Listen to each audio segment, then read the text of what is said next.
Thanks very much for staying with us. Time now for Eye on Africa with me, Georgia Calvin-Smith. Tonight, a merciless campaign. DR Congolese rangers are accused of working with soldiers to terrorise and kill members of the indigenous Batwa community to drive them out of the Kahuzi-Biega Conservation Park. Also, Rwanda marks 28 years since the start of the genocide of Tutsis and moderate Hutus.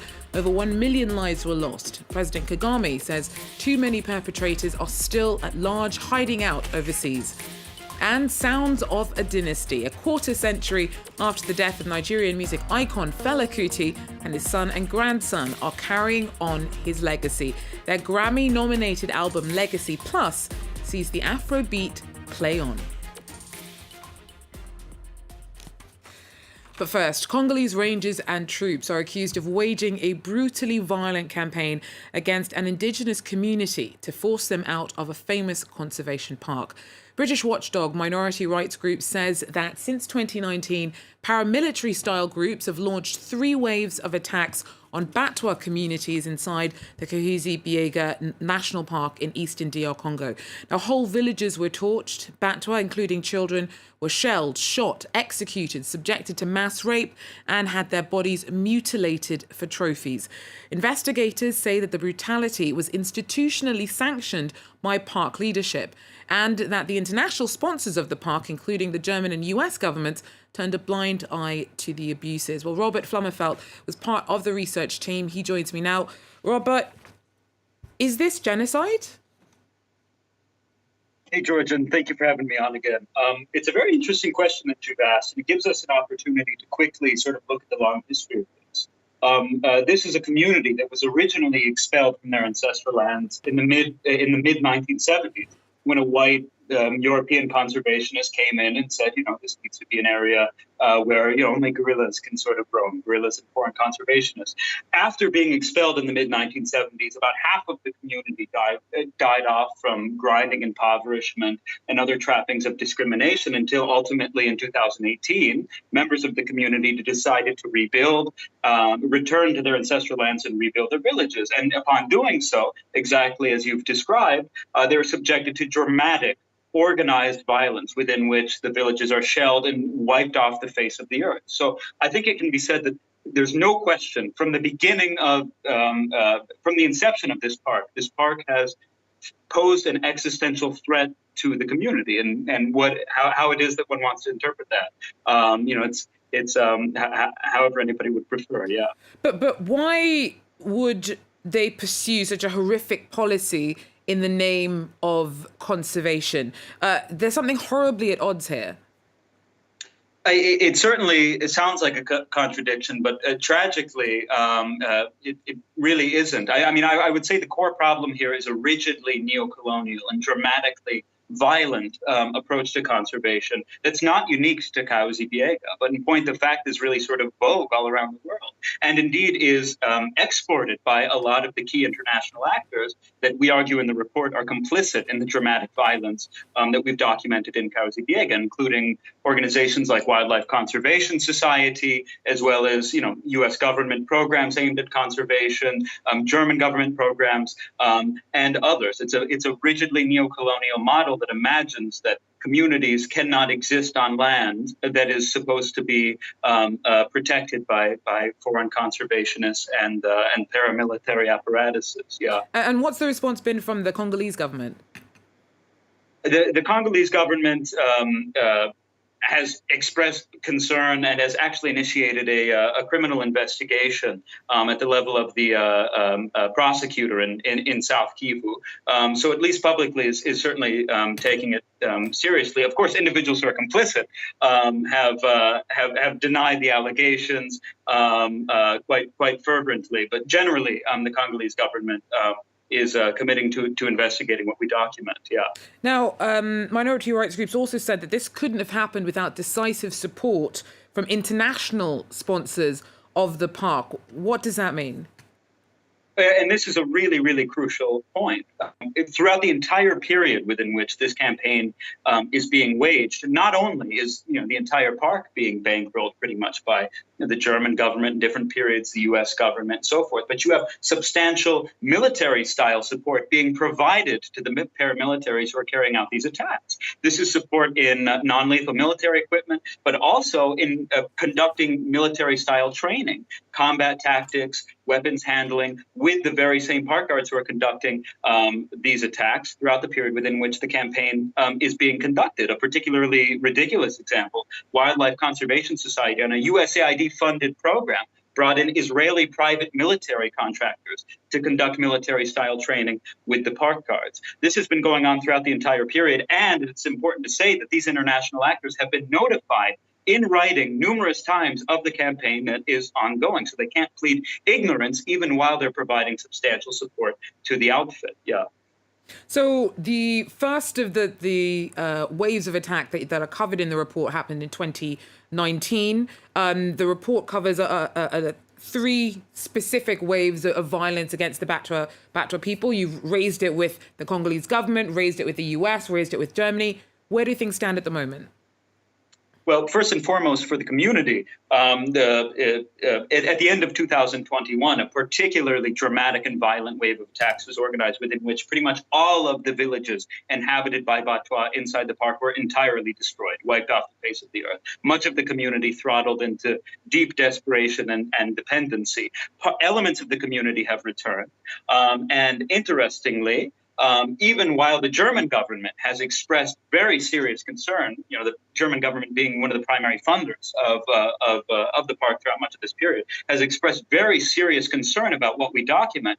Just this week, while these revelations are, what we document is being made public, the French government has announced plans to bring $10 million worth of funding online for the park. So at least what I would like to say is that it's crucial that any funding that is going to be brought online from any government, especially the French government, the Germans, whoever else, the core contingency needs to be that Batwa are afforded the right to inhabit their ancestral lands, which they do have an internationally recognized right to inhabit those lands within the park, and of course to not have bombs rain down on their heads. And this is the last point. This is a park of about 6,000 square kilometers. The area that we're talking about, that we document in the report, is about 30 square kilometers. It's insulting, actually. It's a remarkably small area, and yet because of this institutional policy that communities can't be present inside a park like this, the Batwa have been subjected to dramatic organized violence so as to push them out of an extremely small corner of the park that cannot be allowed to continue, not with French funding, German funding, American funding,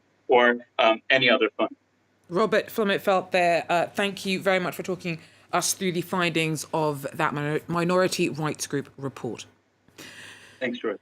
In other news, April 7th saw Rwanda commemorate the 20th anniversary of the 1994 genocide against the Tutsi. Over 1 million people, including moderate Hutu, were slaughtered by extremists. The organisation Ibuka has been racing against time to record the memories that ageing survivors have of the 100 days of bloodshed. Our team reports. Beata Mukarubuga is about to give her testimony.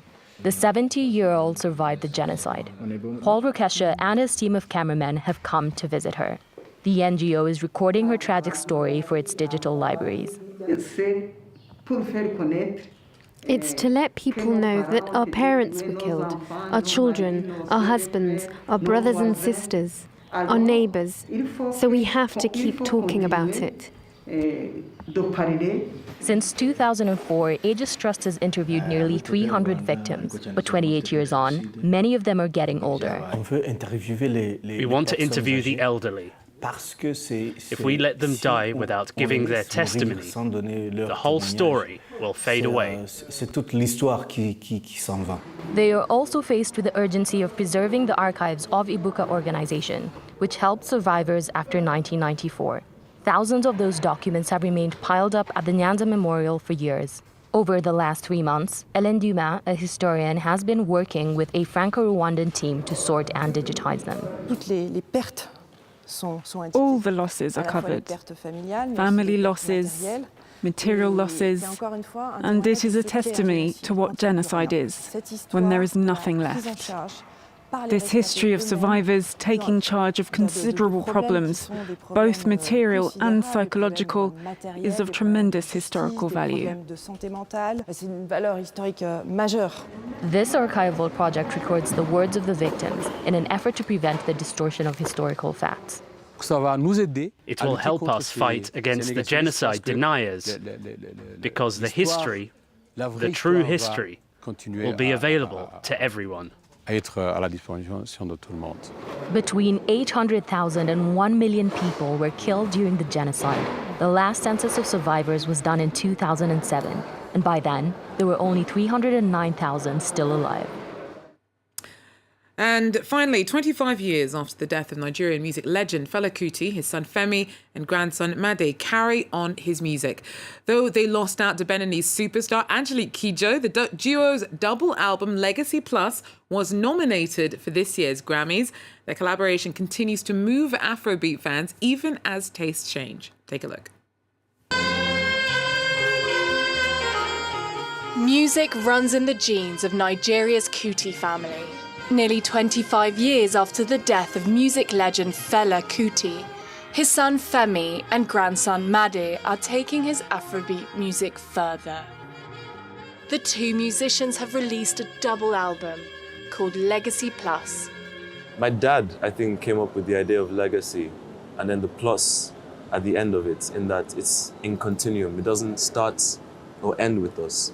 The legacy is always going to grow, it's always going to progress. It may not be musical, but the ideology of the family will always be represented in how we, practice what we do.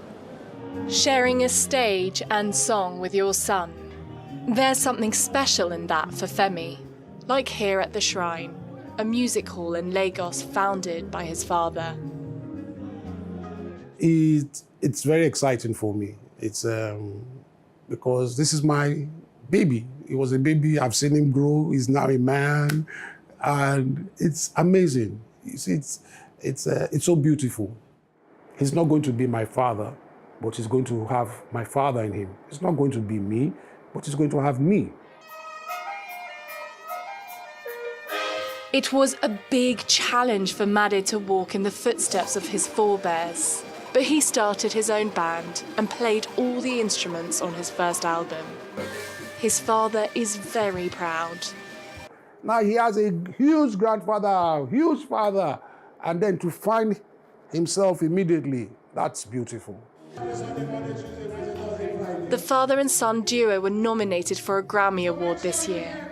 A big moment for them both.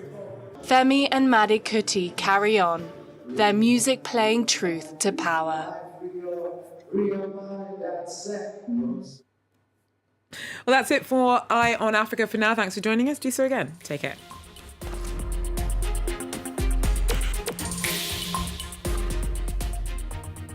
Join us every day here on France 24 for the last stretch of the presidential race, the mother of all election, the presidential election.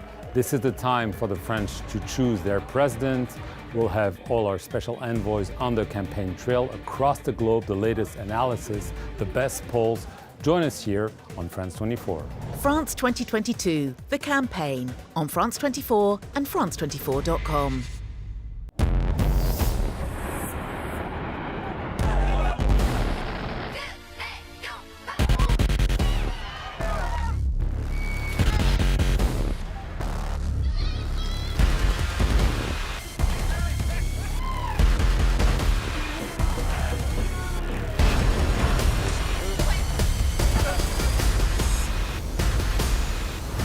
Liberté, égalité, actualité.